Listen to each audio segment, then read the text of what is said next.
Hey everyone, this is Genesis here with another deck profile on Wanderers, Nameless on Nameless Girl, or Joan of Arc. So, you've noticed I've done this a month earlier, and I figured, hey, I really like Joan of Arc. She was a lot of fun. I had a lot of blast playing her last weekend in Wanderers, when we were playing some Wanderer matches. So, I built a deck that's very reminiscent to a friend of mine did when she used to live here. Her name was Monica, so shout out to Monica. Hope she watches this video. So, Joan of Arc has a J activation cost of 1 red, 1 blue, 2 colorless to flip herself over, or if a human went to the graveyard this turn, that you control this turn, she J activates for free, so when you J activate her, you get this gorgeous woman who destroys every human on the field. Yeah, she really hates humans. So, you could tap her to prevent all damage dealt by humans, so you can use Dual Truth on her. Turns into a human Dual Truth, target to a human. You're able to pay 1 red, 1 blue to burn a human for 500. Pretty nice, pretty nice. Her abilities are basically very human hateful. But other than that, we'll just go on to the Resonator. So, for Elvish Priest, ramp is a very strong thing in this deck. Since we're a very slow deck, we need to ramp up faster, so we can be able to either flip over Joan of Arc faster, or to help play all of our reactionary cards faster, basically. That's all it is. Toughness is very important in Wanderer format, since a lot Tamas are going to be extremely relevant, since there's 8 Tamas inside Wanderer format. Even though the new Tama is obviously more superior than the old Tama, but old Tama is still really strong because of the fact that he pings for 3, but for 1 green, which means he's able to kill things a lot faster than the old Tama, than the new Tama. But the thing is, he doesn't trigger from just entering the field. He has to be played from your hand. So the Elvish Priests are very strong here. Next we play, obviously, 4 Cheshire Cats. You know how much I love Cheshire Cats, guys. Cheshire Cats is basically the heart and soul of every deck back in Grim Cluster format. It's still the truth now. Able to draw 2 cards. You're basically able to draw 2 cards and put 1 card back to the top of the deck. So you basically filter out your hand a bit. With your next draw, you're able to, if you don't want to draw that card, to just block and shuffle it back into the deck. The shuffle out happens before anything else, so if you sacrifice it with like Voice of the False Gods, it puts itself back in the deck before you draw. He can't be targeted by spells and abilities, so he has Shroud, which is very nice. So he's a really good blocker. Then we play 4 Gretels.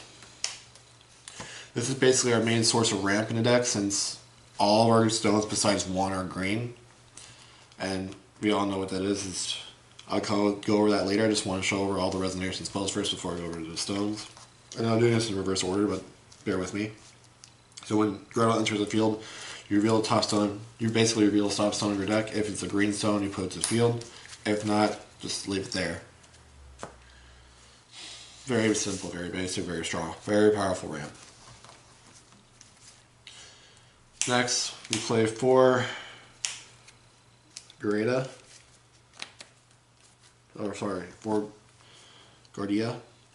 So Gardea is very replaceable with Blessing of Yggdrasil. I prefer the 8/8 body that basically stacks the stone for me rather than the Blessing, because Blessing can be a dead draw later in the game rather than this being just able to just be an 8/8 body. So I at least have something to do with that card in my hand.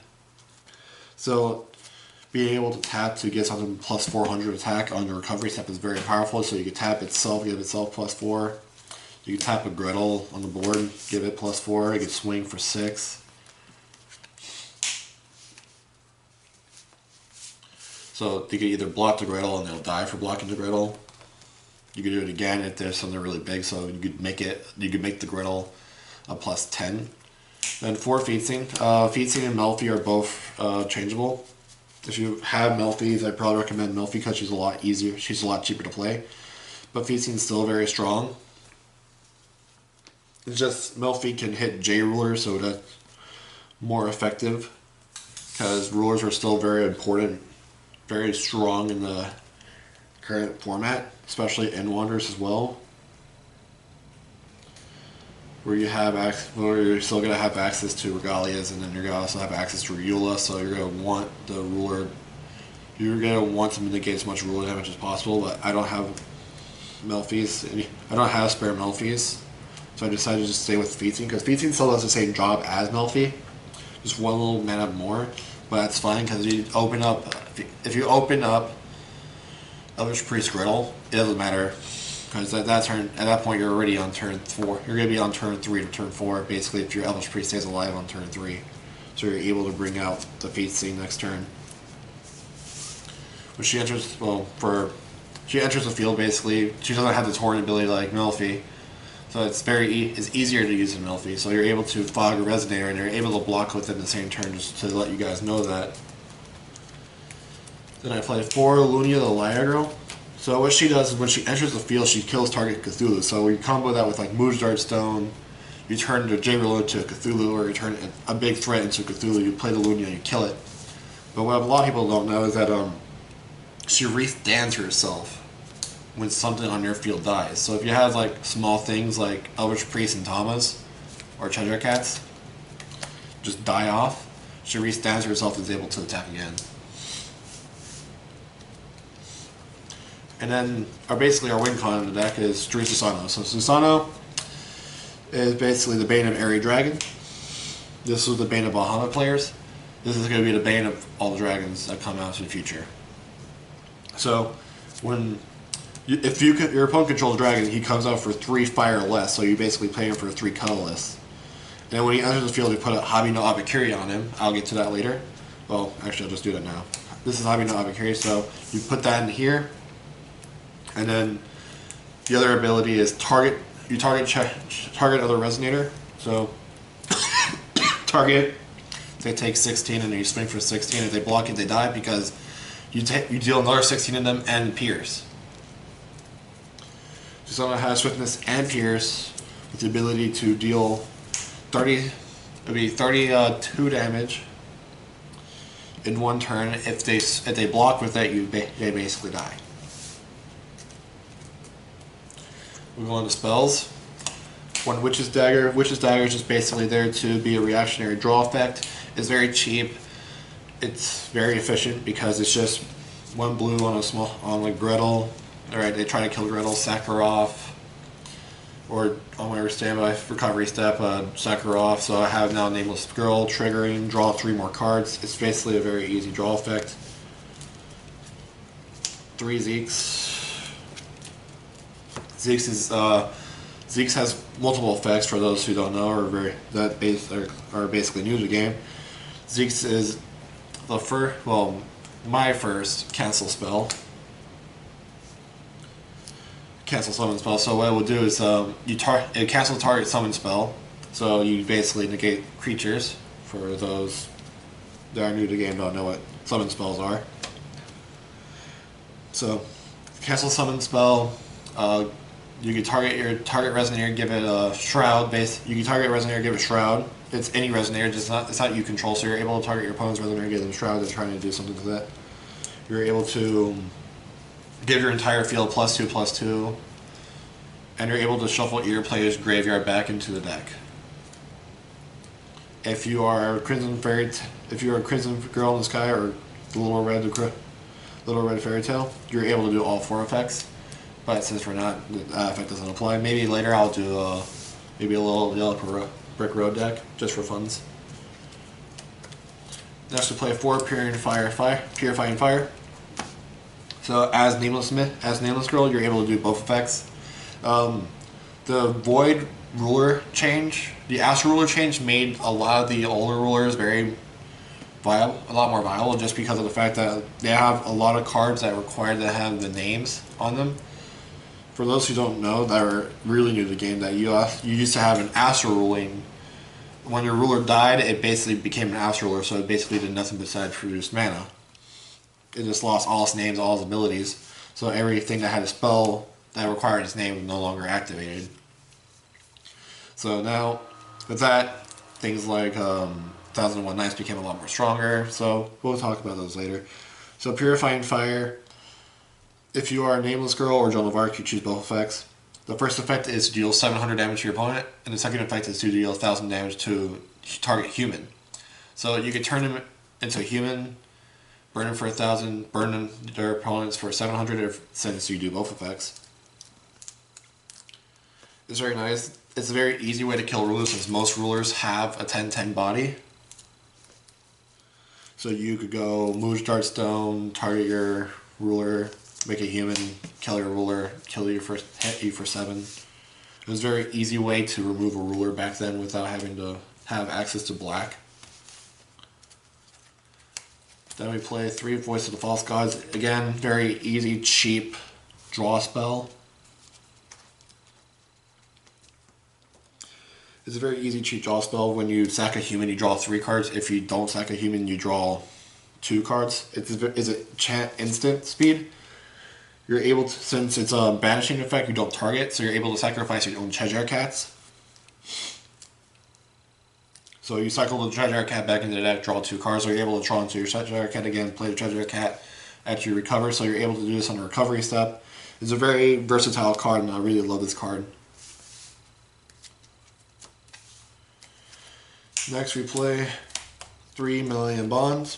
This has basically been the replacement to Cake Zone in any blue-green deck because of the fact that it basically does what Cake Zone would have done, but without having to have Gretel on the field. So I can negate target spell, draw a card. That's basically all it's there for. You don't have any treasury items.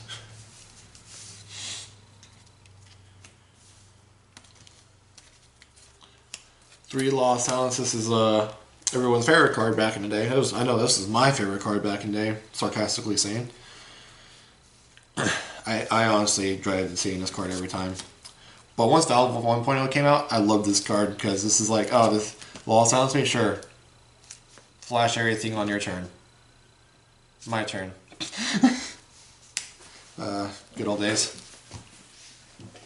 So Law of Silence basically says, for 2 green mana, skip your turn. Because you can't do anything that turn unless you have instant speed spells on the recovery step. You're able to tap your ruler for mana. You're able to deactivate your ruler. So basically, anything that has to do with the ruler is still applicable. But other than that, you're not able to summon any creatures. You're not able to play any spells. So as long as you have a lot of reactionary cards in your hand, you're fine because you're able to react to your opponent's play next turn.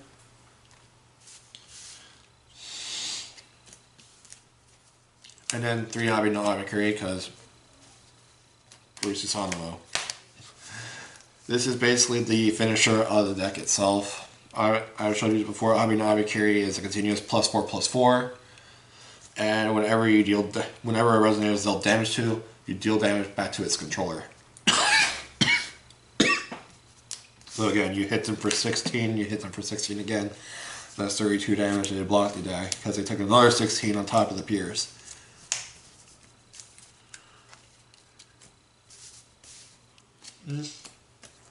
And then for stones, 3 Blasting Waves, just because of the fact that the only fire cards we do play are Susanowo and Ame-no-Habakiri. Your fire source is very scarce, you don't really need it.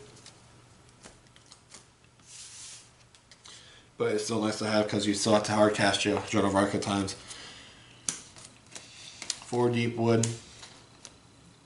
Again, most of our deck is green and blue.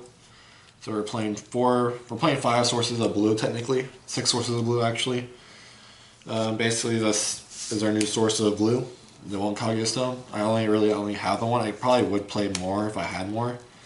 So you could do it to multiple stones because of the fact that you have the ability to throw them to the top of the deck, or if you want to play Blessing of Regent, so you just throw them onto the field immediately, which is also nice. So you want multiple sources of blue for the most important stone in the deck, which is Mooj Dart Stone. Mooj Dart the Fantasy Stone. So this is a true magic stone where you're only able to control one of them. If you have multiple of these on the field, you have to destroy them until you have one. So you only have one, you only play one. Sadly, I know, right? So this taps for blue. You're able to tap it and a blue itself to target anything on the field. That's a Resonator or a J Ruler. Make it a different type. So You want to make things into humans, so Joan of Arc can kill them, or you want to make things into a dragon, so Susanowo can come out cheaper. You want to make things into a Cthulhu, so Lunya can come out to kill them. It just depends on the situation. If you're able to do this twice, the main scenario is that you want at least 2-for-1 with Joan of Arc the most of the times. If you kill her J-Ruler, that's pretty much a 2-for-1 there, because J-Rulers are very strong. And it's a key function of the deck. They don't have a way to give imperishable. They don't have a way to heal the ruler. It's a very strong effect. And that's what you want to do, is just be able to 2-for-1 with Joan of Arc. But there are a lot of cards to consider playing instead of ones I would play. So I'm just going to go over a few of them right now. So there's Thunder, Lightning Strike. So Thunder and Lightning Strike are basically the same thing. It's target Resonator, target J/Resonator/player, deal 500 to them. So you're able to play those. Wind Secluded Refuge is a very strong card as well, especially in Wonder, since you still gotta have access to Black Moonbeam once that rotates out. You're able to play a card called Inquisition, which I showed all these cards on the strategy guide. But these are just, again, cards I'm just talking to you about now, because you never watched the Wonder strategy guide, or these are just cards that you could add to the deck instead. So there's Inquisition. Inquisition is a 1-drop blue spell that you're able to, since you're Nameless skill, you're able to rest 1 Resonator instead of having to rest 2 Resonators. And then target the Resonator, destroy it, and then you give a copy of it to their spell to the opponent. So if they can rest 2 Resonators and kill a Resonator, but if you only have Cheshire Cats in the field, they can't use it. If they don't have enough Resonators to rest, they can't use it either. So you basically use it as a very cheap, efficient removal spell, and you're able to use it with Cheshire Cats, and they're most likely always going to stay on the board unless you're blocking with them, or unless there's always a -1 effect on the field. Other than that, yeah, you're able to play, what's the card called?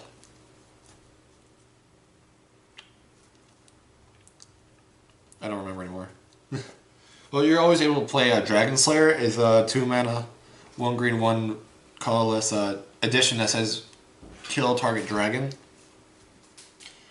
So you're able to combo that with Mujar Stone as well on your standby phase and your recovery step. So other than that, that's going to be it for the deck profile, guys. I hope you guys enjoyed it.